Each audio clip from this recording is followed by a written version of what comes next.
Amis et famille en Christ, bonjour. Nous sommes le 19 décembre et notre méditation d'aujourd'hui a pour titre Le don désiré par le Christ. Il s'agit d'un manuscrit écrit le 19 décembre 1905 et qui avait pour titre à l'origine Une consécration totale.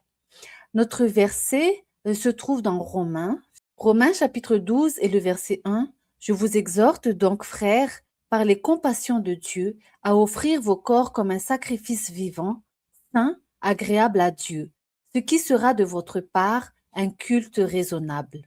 Chaque âme, avant que l'année ne s'achève, rejettera-t-elle le vieil homme et ses œuvres pour revêtir l'homme nouveau, le Christ Jésus? Ne nous laissons pas entraîner par cette grande tension ambitieuse d'acheter des cadeaux pour Noël et les étrennes. Des petits cadeaux pour les enfants peuvent avoir leur raison d'être, mais le peuple de Dieu ne devrait pas dépenser son argent en présents coûteux. Le Christ demande le plus grand de tous les dons, le don du cœur, des pensées, de l'âme, des forces. Dieu requiert le serviteur tout entier. Ceux qui nouent de justes liens avec Dieu resteront debout au jour du jugement. Si le cœur, les pensées, l'âme et les forces sont considérés comme l'héritage de Dieu, acheté par son sang, il les emploiera à son service. Ceux qui reçoivent la vie éternelle doivent donner au monde la preuve qu'ils aiment Dieu de toutes les facultés qu'il leur a confiées.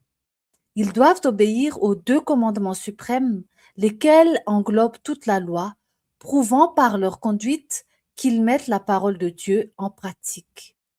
L'âme apparemment faible, qui, dans un esprit contrit et confiant, prend Dieu au mot, et qui, reconnaissant son manque de mérite, demande de l'aide, recevra la grâce suffisante pour remporter victoire sur victoire et obtenir le poids éternel de gloire dans la vie future. Le Seigneur Jésus-Christ, le Fils unique de Dieu le Père, est véritablement Dieu en infinité, mais pas en personnalité. Il a accompli la justice qui rend les êtres humains capables de triompher de tous les assauts de Satan. Il imputera sa justice aux croyants qui marchent comme il a marché sur la terre. Jésus-Christ, le Prince des cieux, devint serviteur. Il accepta d'avoir pour collaborateurs des êtres humains. Il déclare « Voici, je suis avec vous tous les jours jusqu'à la fin du monde ». Matthieu chapitre 28 et le verset 20. Celui qui marche avec humilité d'esprit, apprenant du Christ les leçons qu'il a données pour tous, n'échouera pas. Nous sommes en sécurité tandis que nous luttons pour remporter la victoire avec un amour profond et fervent pour Dieu et les uns pour les autres.